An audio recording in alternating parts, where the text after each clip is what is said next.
Hello aspirants, स्वागत है आप सब लोगों का एग्जाम सेतु चैनल पे।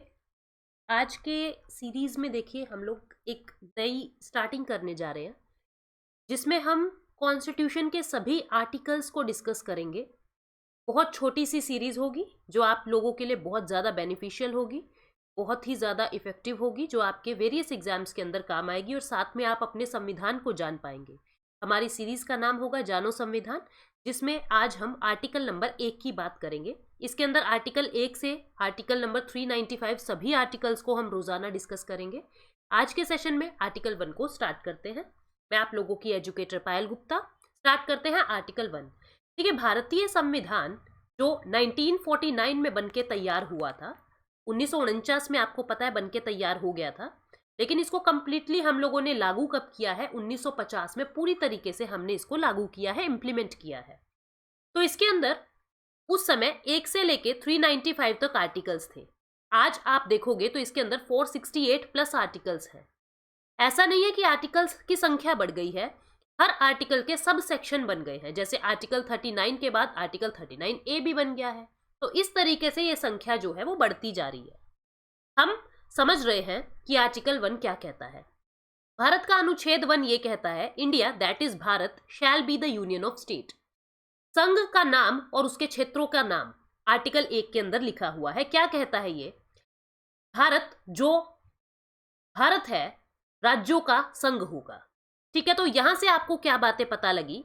यहां से आपको दो बातें पता लगी। ये बात क्या कह रहा है? ये जो पॉइंट है ये दो बातें बता रहा है। हमारे राष्ट्र का नाम बता रहा है, हमारे राष्ट्र का नाम बता रहा है। क्या क्या नाम बताए हैं? एक तो इंडिया है भारत का नाम और दूसरा भारत है। यानी कि संविधान के अंदर दो नाम है हमारे राष्ट्र के, इंडिया और भारत। हिंदुस्तान नाम आप संविधान में कहीं नहीं देखोगे। ठीक है, क्योंकि हिंदुस्तान के अंदर क्या देख रहे हो आप? पर्टिकुलर एक धर्म के बारे में बात हो रही है, और क्योंकि भारत धर्मनिरपेक्ष यानी कि सेक्युलर है, हम पंथ निरपेक्ष हैं, सभी धर्मों का आदर करते हैं, तो इसलिए हिंदुस्तान शब्द संविधान नहीं कहता। पहली बात यहां पे हमें पता लगी कि भारत के दो नाम हैं, इंडिया और भारत, जो संविधान में लिखे हुए हैं। दूसरा, आर्टिकल 1 सब क्लोज 1 के अंदर लिखा हुआ है ये यूनियन ऑफ स्टेट है। इसका मतलब क्या है? इसे हिंदी में लिखते हैं ये राज्यों का संघ है। इसका मतलब क्या है ये समझिए। भारत यूनियन ऑफ स्टेट है, भारत फेडरेशन ऑफ स्टेट नहीं है, भारत राज्यों का संघ है। राज्यों के संघ का मतलब क्या होता है कि पहले हमारा भारत बन गया और उस भारत के बनने के बाद भारत के अंदर बहुत सारे हम लोगों ने राज्य बना दिए, बहुत सारे राज्य बना दिए। राजस्थान, गुजरात, बिहार, यूपी, कर्नाटक, झारखंड, ये सब क्या है? राज्य बन गए। लेकिन पहले हमारा भारत बना था, फिर उस भारत को संभालने के लिए अलग अलग राज्यों का निर्माण कर दिया गया। जबकि आप देखोगे यूएसए को क्या कहा जाता है? United states of America.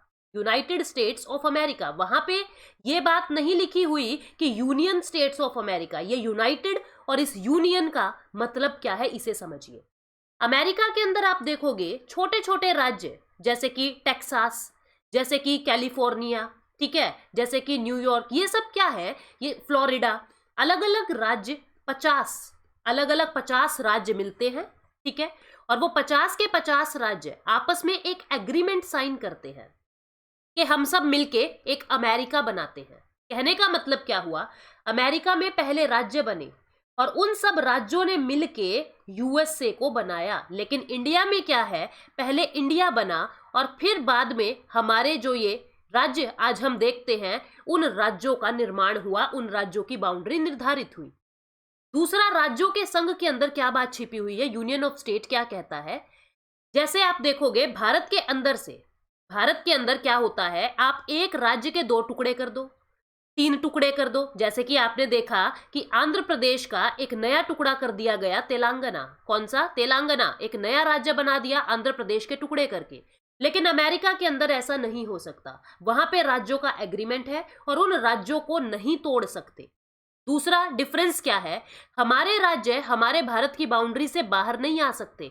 कभी भी ऐसा नहीं कह सकता राजस्थान की मैं तो अपना अलग राष्ट्र बनाऊंगा। बिहार भारत से अलग नहीं हो सकता, यूपी भारत से अलग नहीं हो सकता, कोई भी राज्य, कोई भी केंद्र शासित प्रदेश भारत से अलग नहीं हो सकता। क्योंकि राष्ट्र ने राज्यों को बनाया है, नेशन ने स्टेट्स को बनाया है, स्टेट्स ने नेशन को नहीं बनाया, जैसे कि अमेरिका के अंदर बना है। राज्यों ने अमेरिका को बनाया है अमेरिका के अंदर, इसलिए वो कह रहे हैं यूनाइटेड स्टेट्स, स्टेट यूनाइट होके अमेरिका बना रहे हैं। लेकिन भारत के अंदर पहले भारत बना है, उसके बाद राज्य बने हैं, और ये राज्य भारत की बाउंड्री से बाहर नहीं निकल सकते। ये बात छिपी है आर्टिकल 1 सब क्लोज 1 में। दूसरी बात क्या लिखी हुई है, राज्य और उसके क्षेत्र प्रथम अनुसूची में निर्दिष्ट होंगे। क्या कहते हैं अंग्रेजी में, state and territories thereof shall be specified in the first schedule. आपको पता है भारत के संविधान में 12 शेड्यूल है। जिस समय संविधान बना था उस समय केवल 8 शेड्यूल थे, 8 अनुसूचियां थी, आज 12 है। इसमें से पहला शेड्यूल क्या कहता है, भारत के अंदर जितने भी राज्य हैं, भारत के अंदर जितने भी केंद्र शासित प्रदेश हैं, जितनी भी यूटी है, सभी का नाम अनुसूची 1 के अंदर लिखा हुआ है। जो भी नया राज्य बनता रहेगा उसका नाम अनुसूची 1 में आता रहेगा। ये बात लिखी है आर्टिकल 1 सब क्लोज 2 के अंदर। आर्टिकल 1 सब क्लोज 3 क्या कहता है कि जो टेरिटरी शब्द है, जो भारत का क्षेत्र है, उसके अंदर क्या क्या चीजें शामिल होंगी। पहली चीज, टेरिटरी ऑफ द स्टेट। जितने भी स्टेट हैं हमारे, जितने भी हमारे स्टेट हैं वो इसका हिस्सा होंगे। जितने भी भारत के अंदर राज्य हैं वो भारत का हिस्सा होंगे। जितने भी भारत के केंद्र शासित प्रदेश हैं, यूटीज, वो भारत का हिस्सा होंगे। या कोई भी ऐसा क्षेत्र जो भारत ने अधिग्रहित किया है, यानी कि जो भारत ने अक्वायर कर लिया है, किसी ने भारत को गिफ्ट दे दिया कोई राज्य, या हमने किसी दूसरे देश से छीन लिया है, या हमने किसी दूसरे देश से युद्ध में ले लिया है, किसी भी तरीके से अगर आपने किसी दूसरे क्षेत्र को भारत में मिला लिया तो वो भी भारत का ही हिस्सा होगा। जैसे कि आपने पुडुचेरी को यूरोपियन शक्ति से लिया था, जैसे कि आपने गोवा को यूरोपियन शक्तियों से लिया था, तो आज के दिन ये भी भारत का हिस्सा है। तो भारत के अंदर क्या क्या चीजें आती हैं, भारत के राज्य, भारत के केंद्र शासित प्रदेश और भारत के अधिग्रहित क्षेत्र, अंग्रेजी में कहेंगे भारत के स्टेट, भारत के अंदर यूनियन टेरिटरी, यूटीज, और भारत की अक्वायर्ड टेरिटरी। तो ये 3 बातें आर्टिकल 1 में लिखी हुई है। एक तो हमारे राष्ट्र का नाम, दूसरे हमारे राष्ट्र की प्रकृति, यूनियन ऑफ स्टेट, हम राज्यों के संघ हैं। उसके बाद लिखा हुआ है कि सारे राज्य और सारे क्षेत्र जो है पहली अनुसूची में होंगे। उसके बाद लिखा हुआ है कि क्या क्या चीजें भारत में आएंगी, भारत के सभी राज्य, भारत के सभी केंद्र शासित प्रदेश, और ऐसी कोई भी क्षेत्र जिसको भारत ने अधिग्रहित किया है, दूसरे देश से लिया है। तो ये था हमारा आज का आर्टिकल 1। नेक्स्ट सेशन में आर्टिकल 2 के साथ मिलेंगे। Thank you so much, take care, bye bye.